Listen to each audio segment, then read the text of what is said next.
¿Se escucha ahí? Sí. Bueno, una alegría podernos reencontrar. Antes que nada, pues nuestro amado y querido hermano Leonardo hoy no pudo llevar la palabra. Ha sido una semana especial para ellos, entonces, bueno, hay que seguir orando por las vidas de ellos. Están bien, por supuesto. Pero entonces, seguramente dentro de 8 días, con la ayuda de nuestro Señor,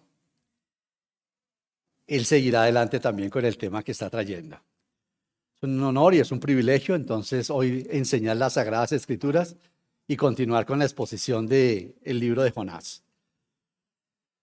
Padre, quiero darte muchas gracias por tu bondad, por tu misericordia. Quiero agradecerte por este maravilloso e inmerecido privilegio de enseñar tu santa palabra. Gracias por darnos en el poder del Espíritu Santo el gozo y la alegría de podernos edificar a través de lo que tú nos has dejado condensados. Yo te pido que a través de lo que traigo, nuestro Dios se glorifique en la vida de los hermanos, que nuestras vidas puedan ser desafiadas, que puedan ser sacudidas en la verdadera fe, que tengamos la sensibilidad, nuestro querido Señor, de interiorizar el mensaje que tú le diste a los fariseos en ese contexto y que nosotros podamos, cómo no, aplicarlo en el día de hoy conforme nuestro Dios y Salvador nos ha permitido que a través de este libro maravilloso obtengamos hoy esas enseñanzas eternas. Que por la exposición de tu palabra nuestras vidas sean desafiadas, edificadas. Ayúdanos, Padre Celestial, también para los que van a escuchar posteriormente a través de la grabación este mensaje, que podamos también entender y comprender la anchura, la profundidad y la altura de lo que tú nos estás llamando a hacer. Te lo pedimos en el nombre del Señor Jesucristo, con el poder de tu Espíritu Santo. Amén. Bueno, les invito a que vayamos a Mateo 12, 43, 45. Ahí quedamos ahora 8 días, 15 días en realidad. Y venimos rápidamente, contextualizo el tema. Estamos exponiendo el Evangelio, estamos exponiendo el libro de Jonás, ¿cierto? Y hemos visto cómo a través de Jonás, del libro de Jonás, el Señor Jesucristo se vale de su vida y del testimonio dramático que él tuvo, Jonás tuvo, en el vientre de un pez, y cómo el Señor Jesucristo emplea esa experiencia dramática del profeta Jonás para de esa forma darles 2 señales durísimas a la nación de Israel. Digamos que ahí es donde venimos o hasta donde vengo exponiendo ese tema.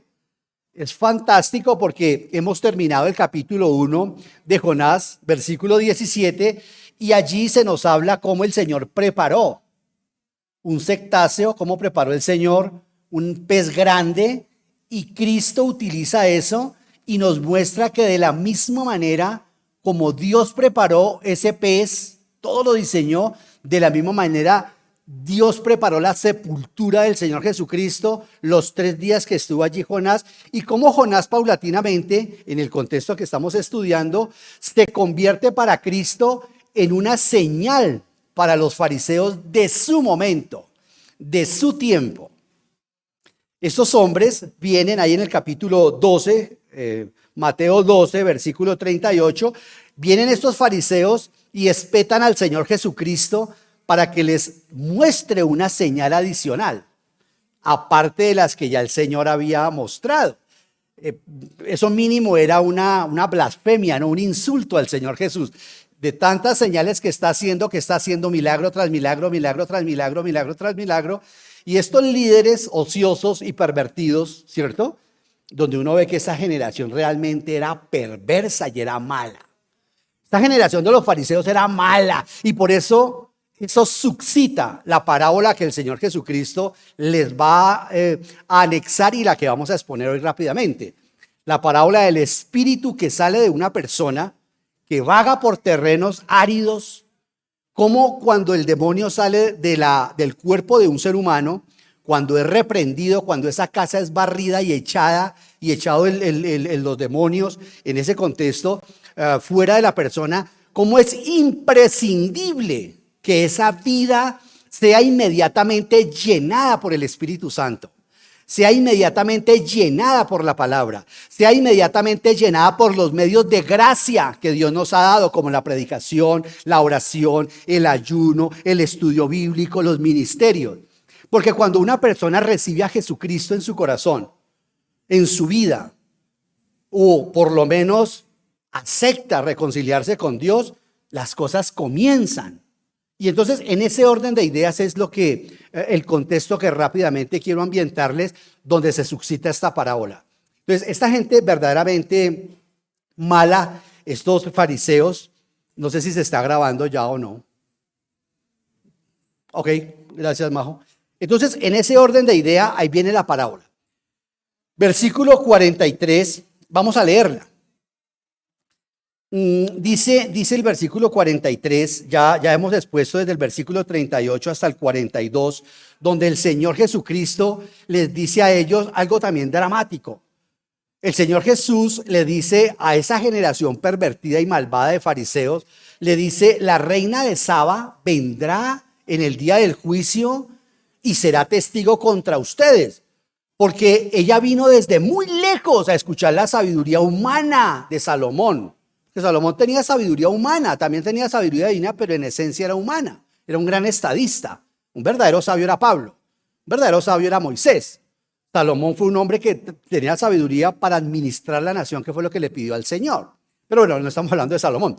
Pero lo que quiero decir es que Cristo utiliza esa realidad de la reina de Saba, que vino desde Saba, de hecho, a escuchar la sabiduría de Salomón. Y Cristo dice: y aquí hay uno más grande que Salomón. O sea, el mismo Señor Jesucristo dice: yo soy más grande que Salomón, digámoslo así. Y luego utiliza otro hecho histórico. Es donde nosotros utilizamos eso como un argumento para demostrar que en efecto lo de Jonás no es una parábola, sino lo de Jonás fue un hecho histórico, porque si no Jesucristo no lo hubiera empleado como un argumento contra ellos. Dijo: y así como el profeta Jonás estuvo 3 días y 3 noches en el vientre de un pez, de la misma manera es necesario que yo esté 3 noches y 3 días, 3 días y 3 noches como testimonio, como señal a ustedes. Entonces digamos que ahí ya quedamos totalmente, espero, en ese orden de ideas, conectados con lo que venimos exponiendo en Mateo 12, y quedamos de que íbamos a exponer la parábola hoy. Recordemos, queridos hermanos, que los judíos fueron llevados. Aquí no está hablando el Señor Jesucristo con los israelitas. Aquí Jesucristo está hablando con los judíos, así como los que en este momento están allá bombardeando y acabando con Palestina no son israelitas, son israelíes, ¿cierto? En este contexto, Israel del norte ya ha desaparecido. Hace más de 500 años que Israel del norte, las tribus del norte desaparecieron. Fueron llevadas al exilio, fueron llevadas al cautiverio por el imperio asirio, de hecho, y acabaron con esas 10 tribus. Y el Señor dejó un remanente, lo que estamos viendo en Romanos, y el Señor dejó un remanente como testimonio para probarle a Abraham, o para cumplirle a Abraham de que por medio de un hombre vendría Jesucristo. Por ese acto de amor y de misericordia es que el Señor permite que los judíos regresen del exilio, mas no los israelitas. La tribu del norte, ellos nunca regresaron del exilio. Ellos de hecho terminaron mezclándose con la gente que los invadió. Por eso ellos les llamaban mestizos. A ellos les empezaron a llamar samaritanos. Ellos eran samaritanos. Ellos se mezclaron con las tribus que los invadieron. Los del sur no. Los del sur fueron 120 años después exiliados por Babilonia, una disciplina durísima que el Señor le dio a su esposa del sur. Con carta de divorcio la despide en Ezequiel 16, le da el Señor es terrible, y ella se va, o ellos se van, la nación de Judá se va, y el Señor permite que 70 años después vuelvan, pero en un acto de gracia y de misericordia, y el Señor abre otro hueco allí, que se llama el tiempo de los gentiles. El tiempo, y el Señor lo abre a través de un sueño con un hombre llamado Nabucodonosor. Y el Señor pone en el corazón de ese hombre algo que Jesucristo llama en Lucas y que la Biblia llama los tiempos de los gentiles. Israel ha caído, Judá ha caído, no hay testimonio, el templo está destruido, Satanás ha ganado. Entonces, después de 70 años, Dios permite que un remanente de Babilonia regrese, de judíos regrese a Jerusalén para cumplir la promesa de que a través de la tribu de Judá vendría el Señor Jesucristo. Ahí estamos más o menos conectados. Si usted lee, por ejemplo, el libro de Malaquías, usted se da cuenta que los judíos estaban muy resentidos con el Señor. En Malaquías dice: ¿por qué dices que tú nos has amado? ¿En qué nos amas? Si nos diste una garrotera impresionante. Y la garrotera fue duro. O sea, la disciplina que el Señor les dio a esa gente fue dura. Entonces, esa gente, la base, digámoslo, del castigo que Dios le propinó a Judá fue la idolatría. ¿Fue la qué? Esta gente fue idólatra, terriblemente idólatra. No pudieron dejar de adorar a los dioses que conocieron en Egipto. Así como muchos creyentes, les cuesta trabajo abandonar las cosas del mundo. Si tuvo un Dios llamado la pornografía, Playboy, a veces sigue quemándole incienso a ese Dios o a esa diosa, en ese orden de ideas. Va a ir haciendo una aplicación. Entonces, Israel o Judá regresa, pero regresó muy resentida con el Señor, a tal grado que aprendió la lección de no ser idólatra. Pero se les fue la mano, porque cuando apareció Cristo, cuando apareció su Dios, cuando apareció Jehová en carne y hueso, no lo reconocieron, sino que lo mataron. Ahí conectamos la historia. Por eso es la señal que les va a dar para ellos, es una señal para ellos. En 3 días Él se levantará entre los muertos. Y la siguiente señal: dentro de 40 años, ustedes van a ser echados otra vez, dispersos por todas las naciones. Ahí quedamos ahora 15 días. Queridos hermanos, entremos a algo más práctico ya. Quiero contar o recordarles que cuando los judíos regresan del cautiverio pagando esta idolatría, los judíos tenían mucha religión, pero tenían una moralidad externa. O sea, afectaban externamente que guardaban la ley, que vivían bien, que eran muy cuidadosos de la ley de Moisés, de las cosas del Señor, pero interiormente eran unos pervertidos. Y por supuesto Jesucristo les quita lo farsante. Cada vez que hablaba con ellos, les decía: ustedes, por ejemplo, como les quita la careta de una ocasión. Les dice, por ejemplo, ustedes toman a las viudas y le quitan las propiedades a las viudas. ¿Y cómo lo hacen?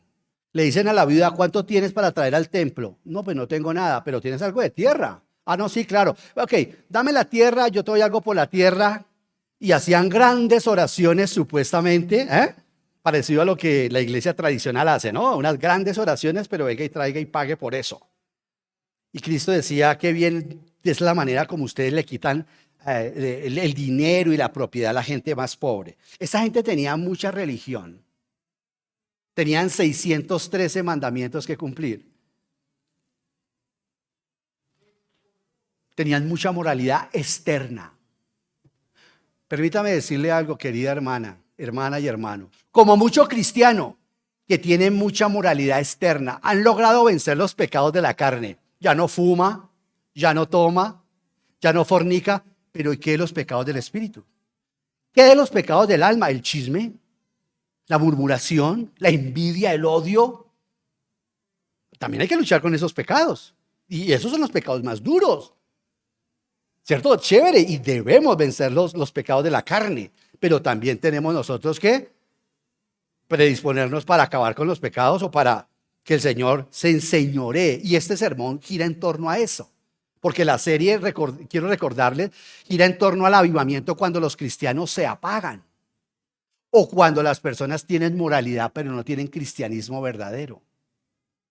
Porque mucha gente realmente cree que cree en Jesucristo. Y esa es, digamos, parte de la esencia de lo que nosotros estamos enseñando.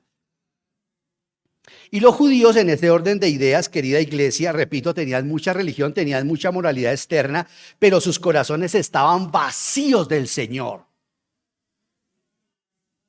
Ellos no habían perdonado al Señor por los 70 años de exilio. Y ahí eso lo dice Malaquías claramente. como mucho cristiano. Abrazó la fe, sí, pero aún sigo yo resentida porque Dios permitió esto, o porque Dios permitió aquello, porque esto, y no están dando tiempo al Señor, ¿cierto? A que el Señor le muestre la realidad y por qué Él puede hacer muchas cosas en nuestras vidas, incluso con las atrocidades que otros hayan podido hacer con nosotros. Es por eso, queridos hermanos, que estoy hablando de todo el contexto de la parábola. Es por eso que el estado de esta gente estaba terrible. Satanás pudo volver otra vez a la casa, es decir, volver a entrar a Israel. ¿Me están siguiendo, queridos hermanos? ¿Cierto? Pero entró con pecados más fuertes. Hay un movimiento, y yo lo respeto, pero no lo comparto, de andar expulsando demonios y demonios y demonios y demonios y demonios. No, esa actividad demoníaca se ha suscitado 2 veces. La Biblia dice que serán 3 veces, pero 2 veces se suscitaron. Una de esas se suscitó con la venida de Cristo a la tierra. Entonces se alborotaron los demonios por todo lado. Por todo lado se alborotaron los demonios. Al grado que algunos salieron de frente a confrontar a Jesucristo y a decirle: ¿por qué nos vas a echar ya al lago de fuego? Todavía no es tiempo de que nos eches al lago de fuego. Claro, uno pasa por esos versículos y uno queda, no entiende mucho. Si todavía no ha llegado nuestro tiempo, porque has venido antes de tiempo a castigarnos, le dicen los demonios en un momento histórico, cuando están dentro de una persona y Cristo estaba expulsando. Entonces, esa actividad demoníaca se suscitó como consecuencia de la venida del Señor. La Biblia dice en Apocalipsis que ocurrirá otra vez cuando la iglesia sea llevada. La actividad demoníaca porque Satanás sabe que le queda muy poco tiempo. De hecho, el que más desea que se acabe pronto esto es él. Entonces, querida iglesia, es importantísimo entender eso. Y esta gente, por eso Cristo estaba expulse y expulse demonios y expulse, porque se activó el tema demoníaco. ¿Me está siguiendo, iglesia querida? No hay que hoy en día hacerlo ni buscar nada de eso, porque el Espíritu Santo está en las personas, concretamente en los cristianos. Eso también hay que decirlo. En la iglesia está el Espíritu Santo. Dios se ha metido en el tiempo en este momento a través de la persona del Espíritu Santo. Y la iglesia no va a caer, las puertas del Hades no van a poder contra la iglesia. Bueno, amén.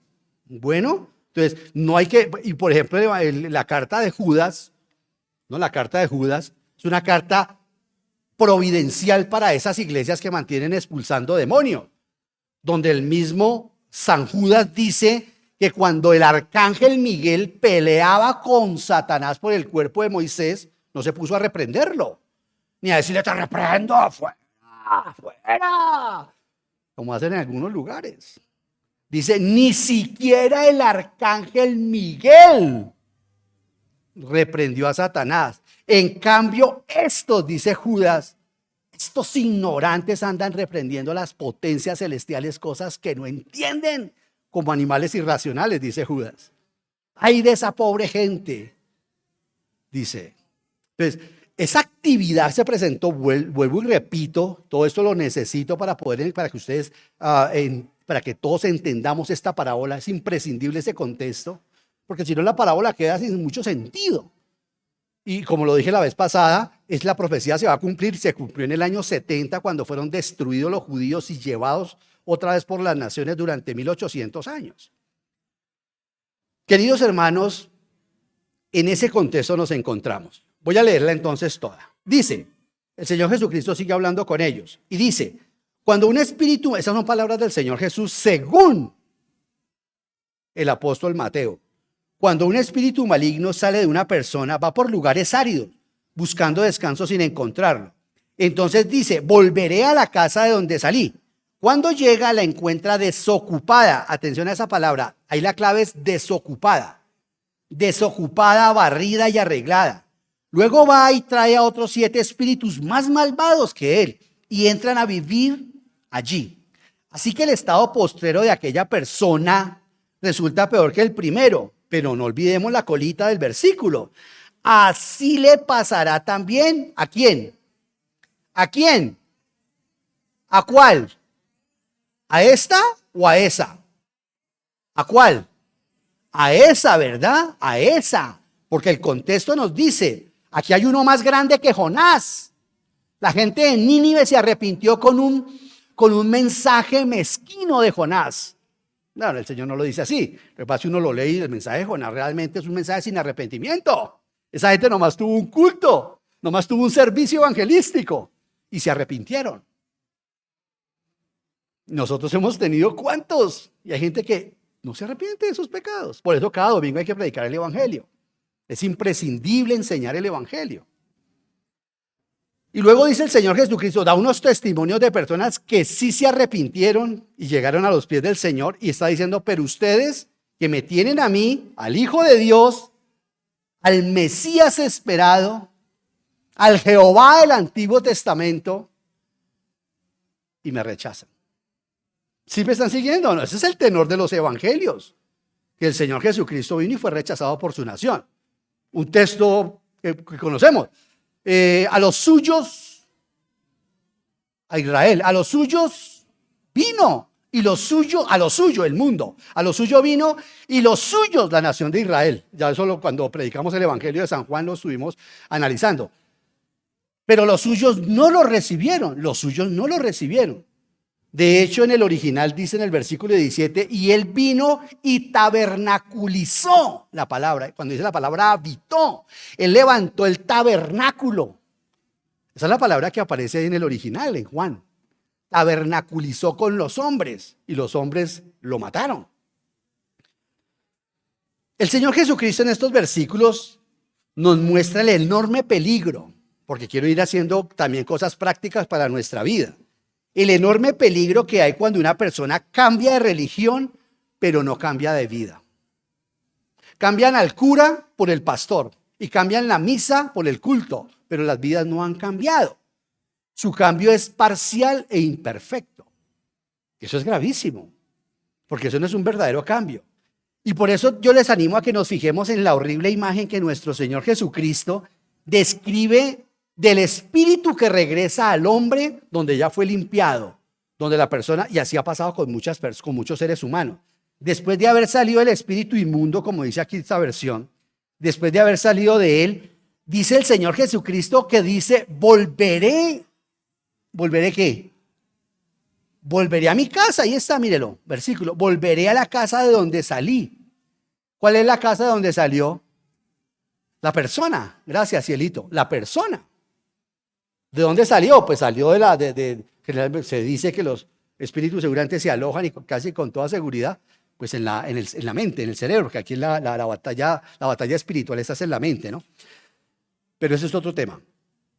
Dice, cuando llega el espíritu que salió, la encuentra desocupada, barrida y arreglada. Y esa tremenda conclusión que el Señor Jesús. ¿Por qué? Pues porque la persona de pronto ha dejado la droga, el alcohol, ha estado un tiempo en la iglesia asistiendo, está viniendo, recibió al Señor Jesucristo, de pronto la predicación lo convenció, lo trastornó positivamente, aceptó al Señor Jesucristo, hablemoslo así.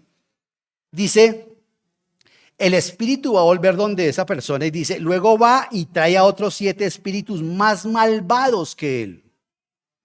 ¿Me están siguiendo? Eso es lo que está diciendo la parábola. Dice el Señor, así que el estado posterior de aquella persona resulta peor que el primero. Y esta es una imagen muy dolorosa, queridos hermanos, pero llena de significado, y examinémosla por qué. Para que aprendamos sabiduría en un tema como eso. Que eso no es andar jugando como algunos hermanos de una línea que reprende. Oh, hermano, eso no. Tenemos que ser muy serios con las Sagradas Escrituras. Veamos primero el significado literal. El significado literal se cumplió en Israel.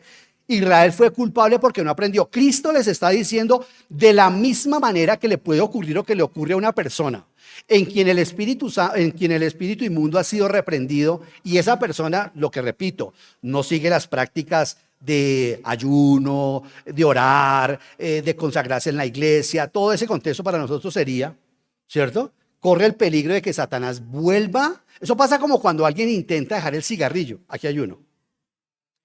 Antes de yo conocer a Cristo, usted no se imagina cuántas veces traté de dejar el cigarrillo. Y lo lograba por ahí un mes y medio. Y después volvía y ya no me fumaba media cajetilla, sino me fumaba una. Volvía con una intensidad impresionante y así hasta que llegué a tener casi 2 cajetillas diarias de cigarrillo fumándome. Porque quería yo tener moralidad, pero, o religión o moralidad, ¿cierto? Pero sin Cristo, sin la verdadera persona que nos ayuda a todas estas cosas. Y esta parábola, queridos hermanos, refleja la historia de la nación judía, porque el significado primario del texto es eso, lo que yo les digo a mis hermanos que están predicando la palabra del Señor. Las charlas que tenemos con los predicadores de esta iglesia, yo les digo, hermano, primero el significado, porque el significado tiene un significado para ese momento histórico. Vuelvo y repito, ¿por qué, hermano Ovidio? Porque la Biblia no fue escrita a nosotros, fue escrita para nosotros, pero no a nosotros. Fue escrita a los corintios, a los efesios, a los gálatas, a Timoteo, a Tito. Entonces uno tiene que tener esa sensibilidad porque también hay unas premisas y unos mandamientos históricos para esa época, para ese momento. ¿Ve? Porque en la Biblia no todos son mandamientos, en la Biblia también hay consejos. La Biblia, Pablo dice, por ejemplo, quisiera que los solteros se quedaran como estoy yo. Eso es un consejo, eso no es un mandamiento. Y uno ve que en muchas partes han convertido eso en mandamiento y dicen, no, es que el estado superior es ser soltero. Y ahí hay una iglesia, la tradicional, donde en efecto tienen hacen que sus pastores, sus obreros, ¿cierto? Sean célibes. Como si el matrimonio fuese pecaminoso. Todos tengan en honra el matrimonio, en alta estima, dice, no es un mandamiento ni es un sacramento. Matrimonio no es un sacramento. A veces me desvío, pero creo que a veces es necesario decir eso. Volvamos a centrarnos ya que no está mi mujer, porque es la que me hace así, céntrate, ya me centré, ya listo. Entonces, en ese orden de ideas, queridos hermanos, esta parábola refleja la historia de la nación judía en los tiempos de la primera venida del Señor Jesús. Los judíos, vuelvo y repito, fueron los beneficiarios número 1 de ver a su Mesías. Él llegó, les hizo señales. En alguna ocasión les dijo, en el Evangelio según San Juan, le dijo a ellos, ¿ustedes por qué no me entienden? ¿Por qué no entienden mi vocabulario? En ese contexto le dijo, yo no necesito de testigos. Yo no necesito de testigos humanos. Yo les voy a traer 2 testigos. Les voy a traer el primer testigo que son mi papá, mi padre. Mi padre es el que da testimonio de mí. Juan el Bautista está dando testimonio de mí, pero yo no necesito testimonio de los hombres. Yo no necesito testimonio de los hombres, aunque él daba testimonio de mí, se lo permití.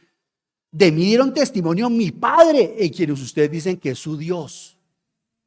Y las Escrituras, en quienes ustedes creen que encuentran la salvación, y ellas son las que hablan de mí. Si ustedes miran las Escrituras se darán cuenta que ellas dicen que yo vendría. Aquí estoy, vea. Porque no me entienden. Qué nación tan dura, ¿verdad? Durísima hasta el día de hoy. Hasta el día de hoy. Siguen así de duros. Entonces, el Señor Jesucristo, cuando uno estudia los evangelios versículo a versículo, capítulo a capítulo, uno ve el Señor Jesucristo, por ejemplo, cuando llega a una sección donde había muchos demonios en Israel, en la parte de los sirofenicios, y allí el Señor da un discurso monumental, y eso es que se alborotan los demonios ahí sí. Esa es la razón por la cual se alborotan. Entonces, queridos hermanos, es impresionante porque ellos, a pesar de que se libraron de la tendencia a adorar los ídolos, ellos salieron de Egipto, pero Egipto no salió de sus corazones. Eso es un problema que siempre ha tenido ellos. Como les pasa, repito, a muchos creyentes. Y sí, muchos creyentes logran, vuelvo a repetir, vencer el pecado de la carne, los pecados de la carne, la fornicación, los vicios, el traguito, pero no luchan con los otros, y Dios también quiere que nosotros aprendamos a luchar con los pecados del alma, con los pecados del corazón. Y esta gente luego fueron redimidos de la cautividad de Babilonia, repito, pero nunca le dieron el agradecimiento al Señor, ni el lugar que al Señor le correspondía. Y durante 430 años, o 400 años que regresaron después de Babilonia, esta gente se volvió, vuelvo y repito, Sí, no volvieron a adorar ídolos, pero se volvieron muy duros. En cuanto a la gracia, la misericordia, la labor de ellos era la labor de nosotros hoy en día, predicar al Señor Jesucristo. Ellos tenían que, yo eso lo enseñé en otro sermón, en Jonás. El propósito de Jonás era, por eso el título de la serie es El evangelista que no quería que nadie se salvara. Los judíos no querían que nadie se salvara, sino solamente ellos. Entonces, queridos hermanos, y aunque la predicación de Juan el Bautista los despertó, en realidad el arrepentimiento de la nación de Israel fue superficial. Y eso nos cuenta el apóstol Pablo en Romanos 9, 10 y 11, donde dice que hay algo que se llama el misterio del endurecimiento de Israel. No voy a decir nada más de teología para que no se me vayan a asustar.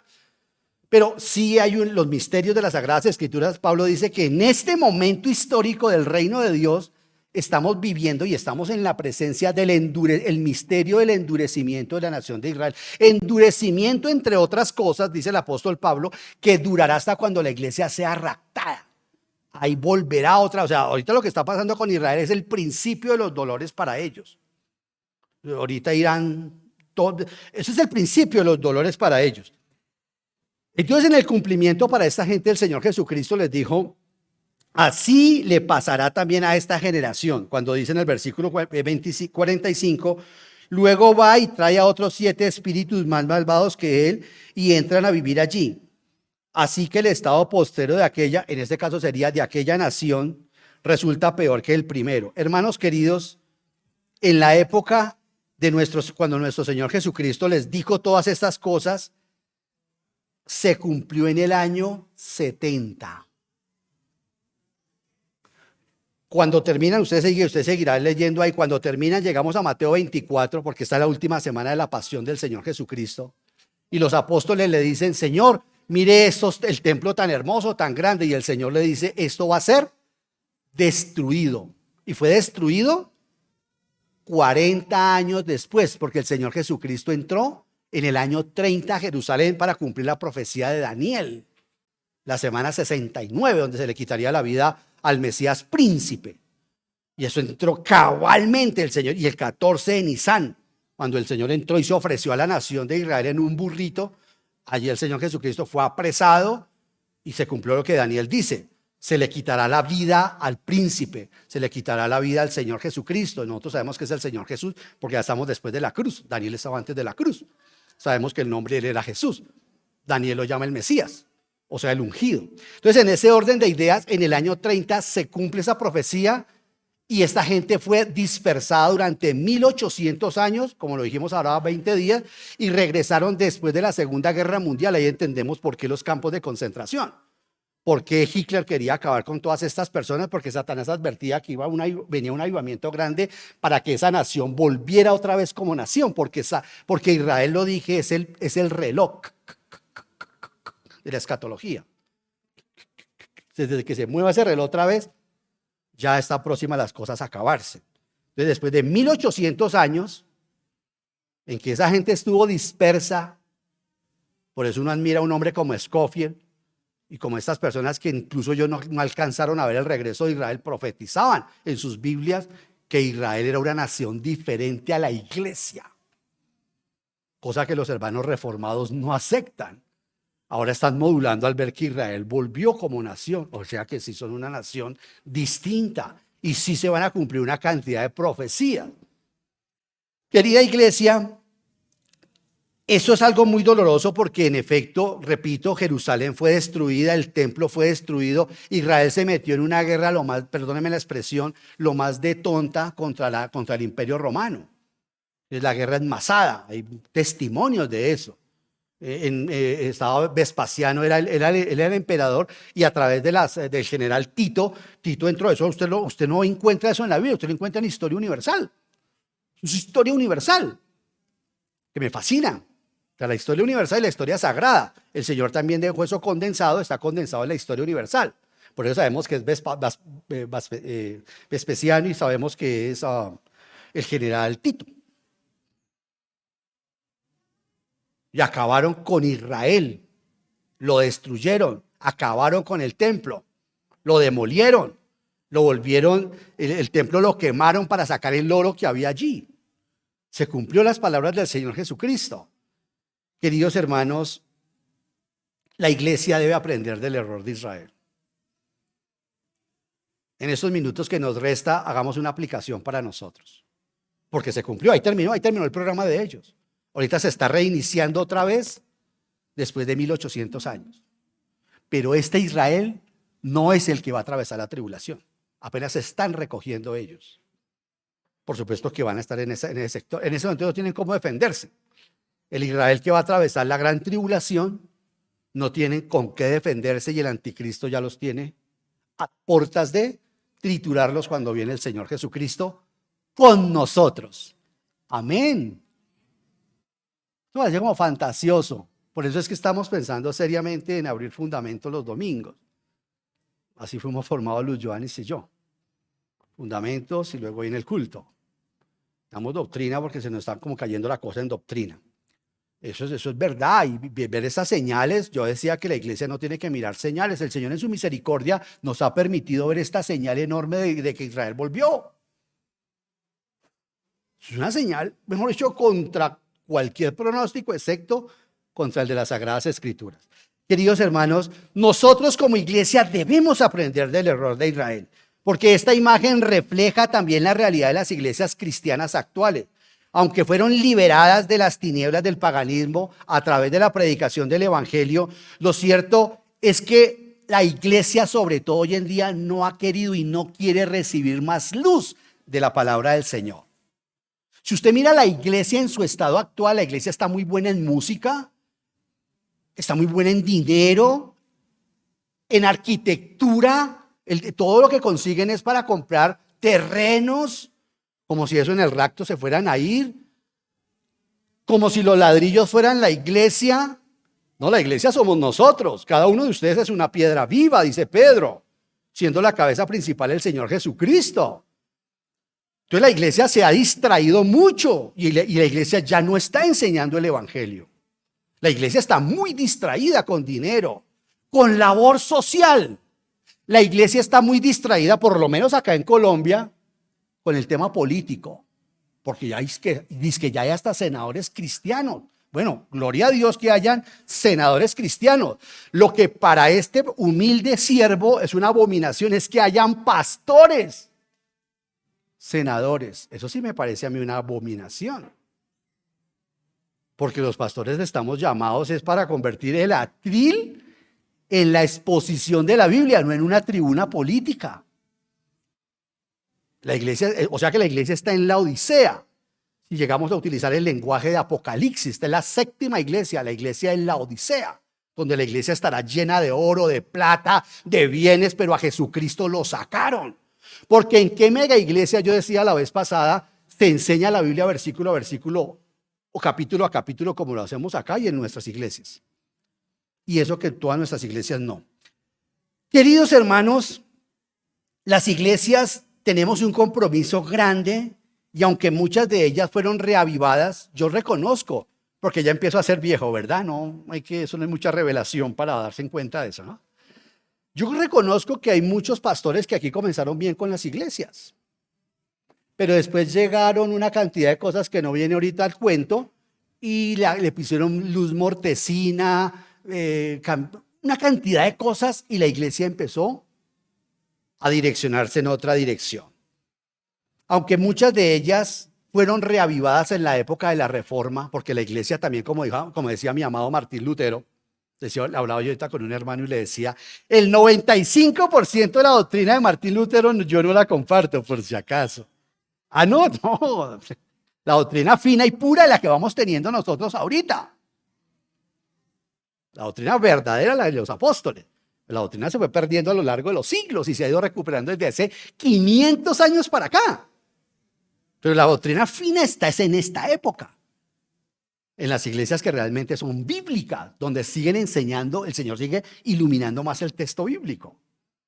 Claro, porque los reformadores fueron levantados solamente para una doctrina, la justificación por la fe, para nada más fueron levantados ellos. Ellos están oscurecidos en muchas cosas. Se necesitaron años para que apareciera Wesley. años para que apareciera Darby, años para que aparecieran Chávez, y así los que han venido alumbrando cada vez más la Biblia, la iglesia. Querida iglesia, llamados del Señor, ninguna iglesia ha seguido el consejo que el apóstol Pablo nos da, seguir caminando hacia la perfección. Todas las iglesias se han estancado y se han conformado con lo poco que tienen del Señor. Y hay iglesias que todavía siguen peleando entre ellas por un tema de hace 500 años, entre la elección y la predestinación. Yo estoy seguro que si don Juan Calvino estuviera vivo hoy en día, revisaría muchas de sus cosas con base en lo que muestra hoy la física y la astronomía. Revisaría muchas cosas, diría, revisemos un poco de doctrinas. Así como Scofield antes de morir alcanzó a revisar mucha de su doctrina, porque estos son hombres, yo soy un hombre, todos somos falibles. Lo único verdadero es la Biblia, amén. Lo único verdadero es la doctrina verdadera, la de los apóstoles Pablo. ¿Me están siguiendo, iglesia querida? Por eso estamos de acuerdo cuando Martín Lutero dijo, si el evangelio es verdadero, si el evangelio es el bíblico, el que se predica aquí, no el de la prosperidad, ni el de la sanidad, ni el de todas esas cosas. Dijo Martín Lutero, si el evangelio es bíblico, lo creeremos. Así lo predique Pilato, Judas Iscariote y Caifás. Pero si el evangelio que predican no es el verdadero, no es el bíblico, no lo creeremos. Así lo predique San Pedro, San Pablo y San Juan. Si el evangelio de tu predicador favorito de YouTube no es este, revísalo. Si el evangelio, porque por esta norma debemos ser filtrados todos empezando por mí. Si el evangelio bíblico no es el que nosotros predicamos aquí, yo no soy un predicador verdadero. Yo soy un impostor en ese orden de ideas. Porque aquí hay gente que se sube al púlpito y empieza a enseñar de su vida. Muchas gracias, pero queremos conocer de la vida de Cristo. Porque su vida no me salva. Ni siquiera la vida de Cristo me salva. ¿Sabía usted que ni siquiera la vida de Cristo lo salva a usted ni a mí? A nosotros nos salva es su muerte. Su vida para vivir práctica. Cómo trata él a su esposa, por ejemplo. Cómo trata a la iglesia a pesar de lo defectuosa que somos como iglesia, como esposa. Cómo nos ama. Cómo es ese amor. Cómo aprenden los ángeles con la iglesia. Pero finalmente, y cómo es la ética que él espera que nosotros vivamos. Con nuestra familia, con nuestros hijos, con todo. Y no quiere decir que seamos perfectos. Todos tenemos luchas. Pero lo que nos salva es la muerte de Jesucristo, ¿verdad? Y eso es lo importante. Por eso necesitamos cada 8 días predicar el evangelio, así estemos hablando del cantar de los cantares, que en algún momento tendremos que enseñarlo. ¿Sabían ustedes que hay un libro que se llama Cantares? ¿De qué se trata ese libro? Del amor de Cristo con la iglesia. Del amor sexual de la pareja. Y vamos a enseñar eso aquí. ¿Y los niños? Bueno, miremos a ver qué haremos. Los niños están, si nosotros no usamos el púlpito para enseñarles la sexualidad y la casa, ¿se lo enseña a quién? Playboy. Cierro el paréntesis. Éntrese. Bueno, querida iglesia, entonces veamos esta aplicación. Acompáñame a la segunda de Pedro, por favor. Segunda de Pedro, capítulo 2. Segunda de Pedro.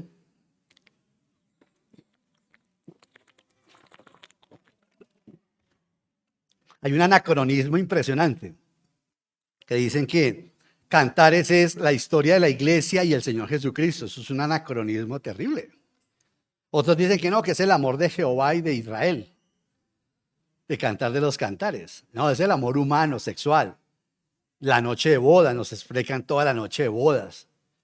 Porque es porque Israel llegaba a una nación donde la mujer era tratada, de hecho no eran ni siquiera mujeres. Y había una pudrición en la parte íntima terrible y el Señor llega a anunciar algo maravilloso allí. ¿Qué dije? ¿Segunda de Pedro qué? No dijo. Segunda de Pedro 2, 20, 22. Veámoslo ahí para que veamos esta aplicación. Escuchemos esto ya, querida hermana, querido hermano. Versículo, ¿qué dije? 20. Entonces agarrémoslo desde ahí. Dice, sí, habiendo escapado de la contaminación del mundo por haber conocido a nuestro Señor y Salvador Jesucristo, escuchen esto, eso es para usted y para mí, vuelven a enredarse en ella y son vencidos, terminan en peores condiciones que al principio. Más les hubiera valido no conocer el camino de la justicia que abandonarlo después de haber conocido el santo mandamiento que se les dio. En su caso ha sucedido lo que acertadamente afirman estos proverbios. El perro vuelve a su vómito y la puerca lavada a revolcarse en el lodo. Rápidamente el contexto es que Pedro está diciendo que hay falsos maestros en la iglesia por quienes Jesucristo murió y que van para el infierno. ¿Cómo hacen con ese texto los redencionistas limitados? El versículo 2 dice, capítulo 2, versículo 1 y 2 dice que Cristo murió por esos que lo están negando a Él. Se llama redención universal. Cristo murió por todos. Todos no se salvan porque no creen. Porque si no, ¿cuál es la base de la condenación si no muere por todos? Pero bueno, eso es otro tema. Pero ahí está claro el contexto. Está diciendo entonces el apóstol Pedro que eso les ocurrirá a esa gente que no se convirtieron en ovejas, sino que siguieron siendo ¿qué? Perritos y siguieron siendo ¿qué? Marranitos, siguieron siendo cerdos. O sea, nosotros digamos que es el lenguaje bíblico, que se nos habla que nosotros somos ovejas, ¿cierto? Es un lenguaje que el Señor emplea, que emplean las Sagradas Escrituras, se expresan de esa forma. Esa es la geografía y la semántica bíblica, hay que discernirla. Hay que entender eso, no porque realmente seamos ovejitas, pues no somos ovejitas. Como dice Santiago Benavides, una vez me miré al espejo y tuve que darme cuenta, así me estaba saliendo lana en el entrecejo. Muy, muy bonita esa canción. Soy una oveja de Santiago Benavides. Queridos hermanos, aquí lo que está hablando es de la parte espiritual. Esta gente no ha tenido una regeneración espiritual, no han dejado de ser cerdos, es decir, no han dejado de ser paganos, dos animales que dentro de la ley eran animales impuros. O sea, no han pasado a ser animales puros, o sea, no han pasado a ser ovejitas, digámoslo así. Queridos hermanos, ahí he explicado el contexto y el significado del texto. La aplicación. Sé de muchas personas que han asistido un tiempo a la iglesia, que han gustado de los sabores de la salvación, pero han vuelto al mundo. Nadie sirve tanto de tropiezo en la obra del Señor como aquel que ha vuelto al pecado y al mundo después de haber experimentado, o haber, como dice la carta a los hebreos, después de haber gustado la salvación. Después de haber gustado la salvación. Después de haber tenido una fuerte convicción espiritual de que era pecador. Hermanos, si amamos la vida eterna, oremos pidiendo que estas lecciones se graben en lo más profundo de nuestras mentes. No nos contentemos nunca con una reforma parcial de nuestras vidas, en la que no haya una conversión total, absoluta a Dios, en la que no haya una mortificación diaria del pecado. Hermano, no hay necesidad de que usted venga a la iglesia como lo hacíamos en otro tiempo y sacábamos un día para ayunar. Sería bueno que usted sacara un día para ayunar. De hecho, el Señor Jesucristo dice, allá donde nadie te ve, donde tu Padre te ve, te recompensará en público. Porque el ayuno es para Él. Mortificar la carne es necesario. Es muy necesario. Esas son prácticas que nos ayudan a crecer. No podemos descuidar el devocional. No podemos descubrir las prácticas diarias de estarle diciendo, como el apóstol Pablo nos insta a que el Espíritu Santo nos esté llenando. Porque nosotros todos los días nos estamos lidiando a muerte con el enemigo allá afuera, con el mundo, con la sociedad, con la oficina, con el trabajo en el Transmilenio. Por eso tenemos que tener puesta que todos los días la armadura del Espíritu, en ese lenguaje que emplea las Sagradas Escrituras. Nosotros no podemos descuidar nuestra oración con el Señor. Sí, yo tengo mi oración, mi devocional con mi esposa, oído, es chévere y hazlo y no lo dejes de hacer, por favor. Pero tienes que tenerla a solas tú con Él. Tú con Él. Antes de acostarte, por lo menos di un Padre Nuestro. Pero no Padre Nuestro que estás en el cielo santificado como lo hacíamos cuando rezábamos el rosario. No. Usted comienza nomás con una palabra, Padre Nuestro que estás en los cielos. Señor, te quedas dormido. Hermanos, necesitamos, lo he dicho por tercera vez, gloria a Dios por lo que hemos logrado ganar las batallas contra los pecados de la carne. Pero esos no son los únicos pecados, queridos hermanos. El apóstol Pablo dice que la batalla del cristiano es en la mente. Aquí es donde se bate Satanás con nosotros. Son nuestros pensamientos, que es un pensar, que es un decir, que es un sentir, que es un actuar. Yo tengo que saber qué discurso diario yo me he hecho. Por eso el apóstol Pablo le dice a los filipenses que estaban muy ansiosos, les dice a los filipenses todo lo que sea amable, puro, de buen nombre, en esto piensen. No eres lo que crees que eres lo que piensas. Voy a volverlo a decir, no eres lo que piensas que eres lo que piensas. Yo soy el resultado de mis pensamientos. Yo tengo que mortificar la carne y decir, Señor, no puedo perdonar a este hermano o a esta hermana. Yo no me puedo dar ese discurso. Yo lo que tengo que decir, Señor, yo lo perdono. Yo no siento nada, esto no trata de sentir. O lo mismo, sean mis pasiones, sea el chisme, o sea lo que sea. Tenemos tantos pecados, hermanos. Estamos tan ocupados, o por lo menos yo estoy tan ocupado de mis pecados, hermano, que me queda muy poco tiempo para fijarme en los pecados de los demás. Ya cuando nos toca por la labor que desempeñamos, nos toca. Pero hermanos, es bueno esforzarse por expulsar el pecado diario de nuestros corazones, pero debemos asegurarnos también de recibir la gracia para que no nos pase como a esos judíos. Usted, por ejemplo, puede salir limpio hoy, hablemoslo así en el lenguaje bíblico. Usted puede salir limpio hoy porque eso dice primera de Juan. Si confesamos nuestros pecados, Él es fiel y justo para perdonar nuestros pecados y limpiarnos, y su sangre preciosa nos limpia. Eso es un lenguaje. ¿Cómo va a limpiar la sangre del Señor Jesucristo? Es una forma de decir su vida, su obra. La vida es la obra de Él. O sea, nos arrepentimos genuinamente. Los pecados son algo psicológico. Pero Dios emplea este lenguaje así para que nosotros lo podamos también. Entonces salimos, digamos, santificados, limpiados hoy. Hermanos, permanezcamos en eso. Compartamos la predicación que estuvimos hoy escuchando. Propóngase leer la Biblia, la Biblia, la Biblia, la Biblia. Tenga un sistema, desarrolle un método diario de leer las Sagradas Escrituras. No se detenga a estudiar en comentarios, no. Léase un libro, comience media hora, lea los proverbios. La palabra de Dios nos santifica. En mi corazón he guardado tu palabra para no pecar contra ti. ¿Con qué limpiará el joven su camino? Con guardar tu palabra. Es eso, queridos hermanos. Entonces, cerciorémonos no solo de que hemos desechado al inquilino antiguo.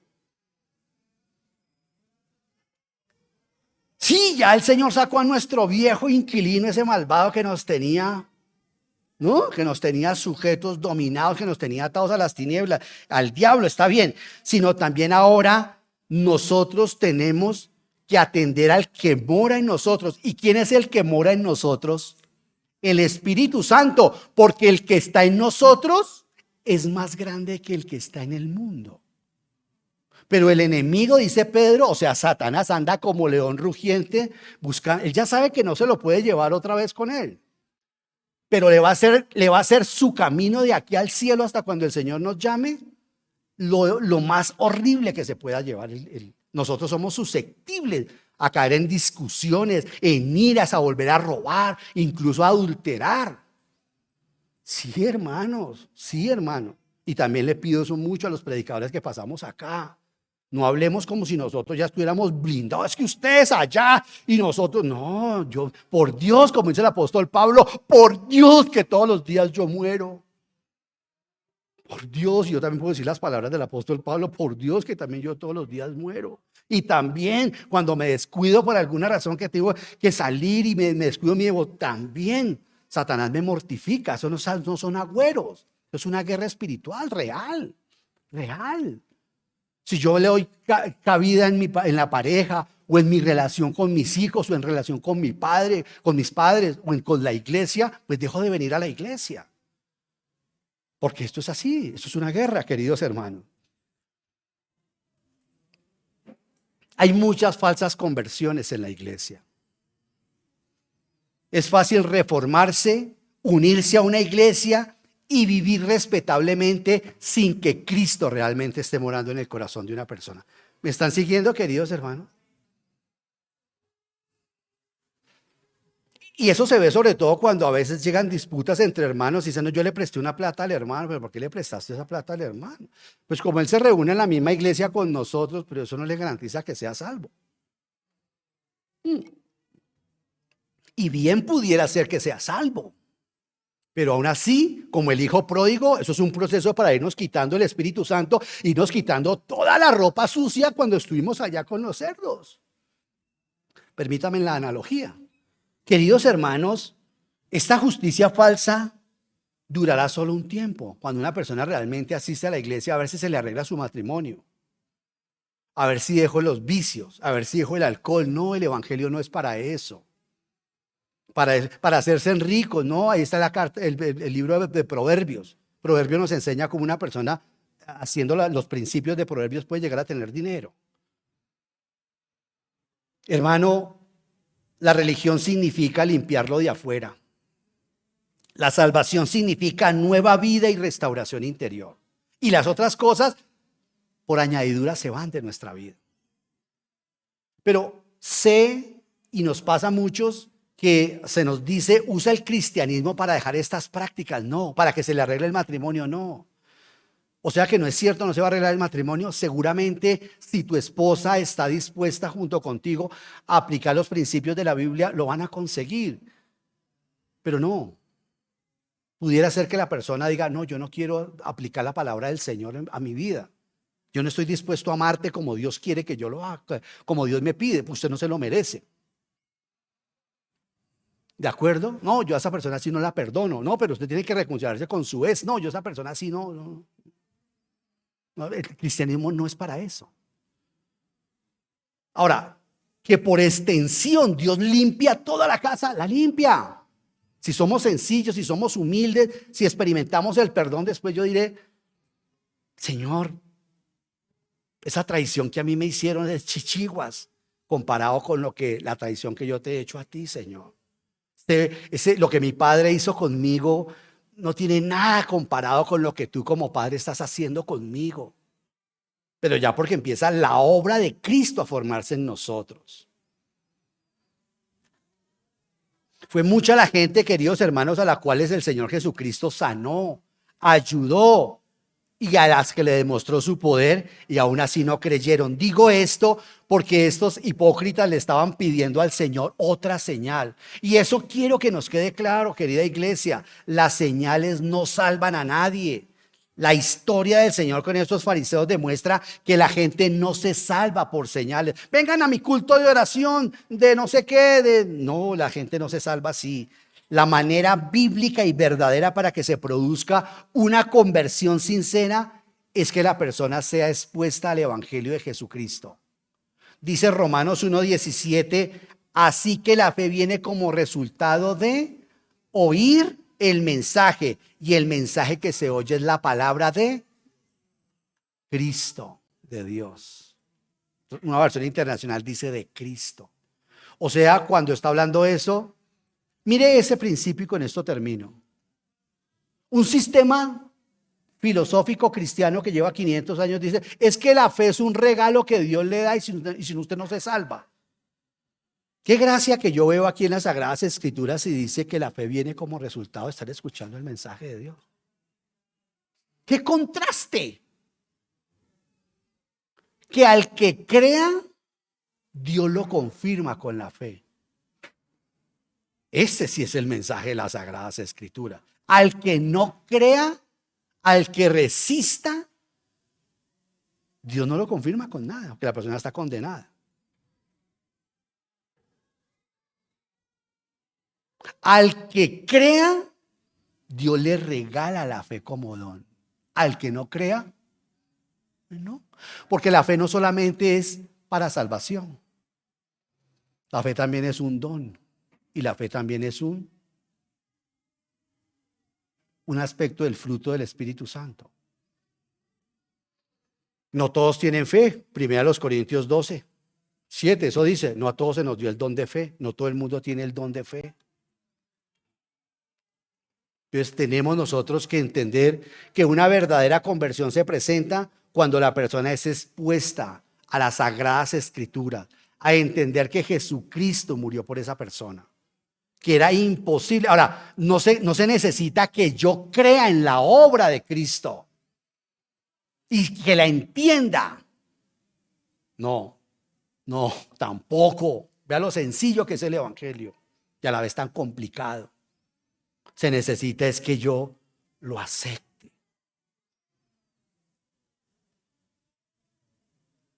Yo sé que ese es un evangelio para muchos nuevo, pero ese es el evangelio de la Biblia. Porque la salvación no es por su fe. Porque si la salvación fuera por su fe y por mi fe, entonces la salvación es por obra. Gloria a Dios que la salvación es por gracia.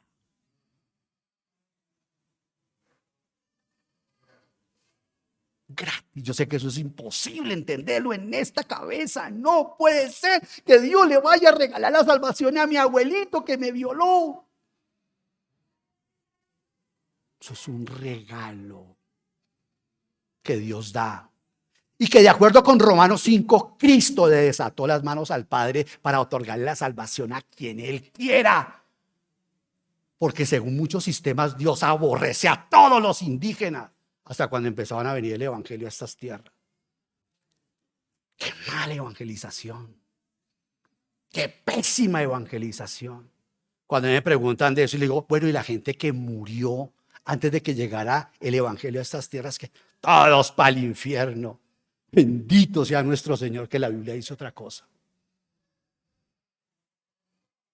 Porque Él no es hombre como nosotros, que aborrece a los de piel negra, o a los que son indígenas, o a los que son venezolanos, etcétera, etcétera, etcétera. Fácil la gracia, difícil entenderla. Difícil entenderla. Amiga, amigo, usted está en un contexto donde está escuchando el evangelio y es responsable por eso. Es responsable por eso. La Biblia dice que cuando las personas son expuestas al evangelio en un contexto como esto, se hacen responsables de aceptar o de rechazar la reconciliación que Dios da a través de Jesucristo. Pablo dice, porque como en uno morimos todos, en uno tendremos vida todos. Reconcíliese con el Señor.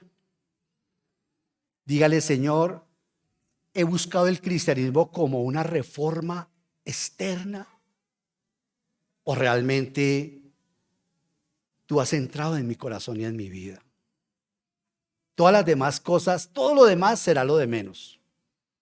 Todo lo demás será lo de menos. Padre, te damos gracias. Gracias, Señor, por utilizarnos, Señor. Gracias, Padre Celestial, porque nos invitas a arrepentirnos y a aceptar esta oferta que tú nos das, Señor. Hemos filtrado las Sagradas Escrituras, como muchas veces yo te lo he dicho, Señor, en nuestra intimidad. Y la filtramos con nuestros sistemas teológicos. Lo hice muchos años, Señor. Qué torpeza. Gracias por perdonarme por eso. Padre, gracias por el mensaje sencillo, concreto, poderoso, de que toda esa obra que no alcanzamos a entender, que hizo el Señor Jesucristo, todo ese alcance cósmico, cuando el apóstol o cuando tu siervo Pablo dijo que la muerte de él también era para reconciliar las familias que están en los cielos. Señor, no tenemos ni idea de lo que es el evangelio, Señor, ayúdanos. Padre, gracias por la luz que tenemos en este momento. Gracias porque no nos juzgarás con base en la teología o la cantidad de teología que tengamos, sino en la sencilla pero poderosa revelación de que tú tomaste la iniciativa de perdonarnos a nosotros y que nos has dejado entender, Señor, algo, no todo, pero algo del alcance de la cruz.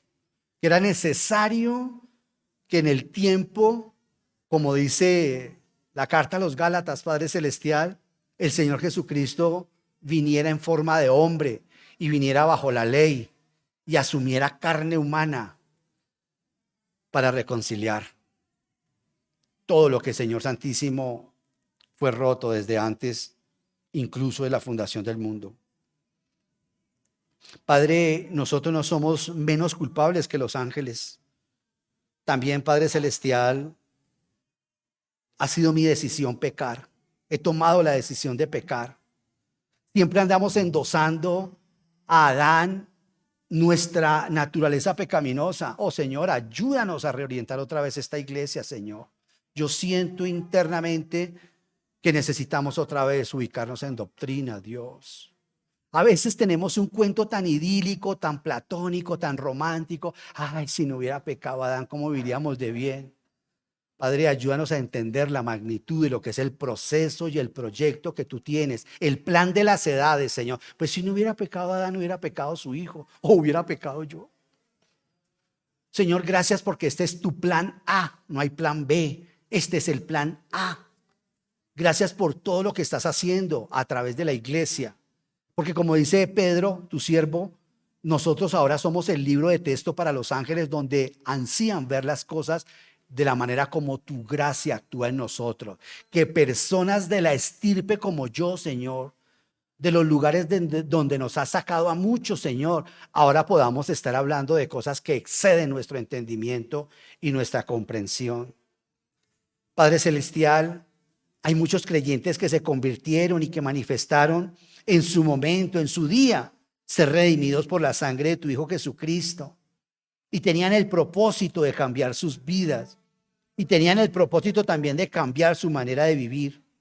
Padre Celestial, sin embargo, después de algún tiempo, todavía prosiguen comportándose según los cánones y valores del mundo que no conoce a Dios. Es cierto, Señor, que a veces como cristianos nos descuidamos y pecamos, pero esa ya no es nuestro estilo de vida, Señor. Aborrecemos el pecado porque el pecado te mató, Señor Jesús. Por eso yo te pido que estas personas, que estos hermanos, que en un momento, como decía el apóstol Pedro, hicieron profesión de fe y que viven ahora como si nunca hubieran descubierto los principios del evangelio, tengan un quiebre en su vida, que haya un avivamiento en sus corazones y que si por alguna razón ese autoanálisis les lleva a la certidumbre de que tal vez no han nacido de nuevo, pues que sea la oportunidad, Padre Celestial, para poner en el Señor Jesús nuestra esperanza. Gracias, Padre Celestial, cómo no, por los sistemas teológicos que has permitido que tengamos a lo largo de los años. Pero recuérdanos constantemente que son sistemas humanos y que todo lo que nosotros tocamos está no solamente susceptible, sino que está sujeto al error. Padre, gracias por amarnos a pesar de. Te bendecimos, Señor. Te glorificamos en Cristo nuestro Salvador. Amén. Señor les bendiga, queridos hermanos.